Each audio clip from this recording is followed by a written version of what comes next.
அப்போ ஒரு ஆண் எப்பவுமே ஒரு ஆணாக இருக்கணும். الرجال قوامون على النساء. அல்லாஹ் தஆலா திருக்குர்ஆன்ல சொல்றான், ஆண்கள் தான் பெண்களை நிர்வாகம் செய்வார்கள். ஆண்கள் தான் பெண்களை நிர்வாகம் செய்வார்கள். நிர்வாகம் எப்படி செய்யறது? நம்ம இடத்துல நான் நிர்வாகம், உங்க வீட்டுல நான் வந்து இருந்துகிட்டே தண்ணி கொண்டா, நீ போய் சோறத்துக்கு வாண்டோன்னு முதல்ல வெட்டக்கறங்க. நீங்க யார விட்டவாது யாருக்கு அதிகாரம் பண்ற? الرجال قوامون على النساء. ஆண் தான் பெண்களை நிர்வாகம் செய்வார்டா. எந்த பெண்ணு எந்த ஆணா நிர்வாகம் செய்யறது? காலத்துல பொண்டாட்டி ஒழுப்புவார் கல்யாணம் முடிச்சு அடுத்த காலத்துல எழும் என்ன பாத்ரூம் போகணும், போக வேண்டியதானே. அதான் எங்க இருக்குன்னு தெரியாது. ஏண்டா இதுவும் கட்டலையே. அதான் சரி வாங்கண்டு முன்னால போவாள், இவர் பின்னால போவார். அன்றைக்கு போனவர் தான் பொண்டாட்டிக்கு பின்னால அவளை கேட்டுதான் உடுப்புங்களும். என்னொரு கேவலமான ஒரு நிலைமை. வெக்கம் இல்லை. அந்த சீதனம் கொடுத்த கார ஓடி போறானு ரோட்டால போறானு வெக்கமா இருக்கு அவனுல பாக்க.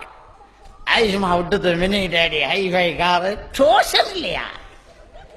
இன்னொருத்திர கார் எடுத்துட்டு போக கூட என்ன கப்பர் அப்படி ஜன்னல பண்ணி அந்த வாழைப்பழம் ஒரு சீப்பு, வாழைப்பழம் ஒரு சீப்பு அதே கார் டிரைவர் என்றாலும் கௌரவம் இருக்கு. இந்த சம்பளத்தோட கௌரவமா இருக்க. இது சீதனம் வேண்டி எடுத்துக்கிட்டு கார்ல போயிட்டு ஊருக்குள்ள பெரிய கலக்கல் மன்னன் கேடு கட்ட ஒரு வெக்கமான ஒரு நிலை. வேதனையோட சொல்றேன். கௌரவமா செஞ்சிட்டு இருக்கானுகள். ரோஷமே இல்லாத ஆட்கள், ரோஷமே இல்லை. அது என்னோட ஒரு அநியாயம் பண்ணுங்க பாருங்க. இன்னொருத்திர காசு பணம், இன்னொருத்தனுடைய சொத்து, வெக்கம் இல்லை. அடுத்தவன் சொத்துல அனுபவிச்சுட்டு இருக்கிறது.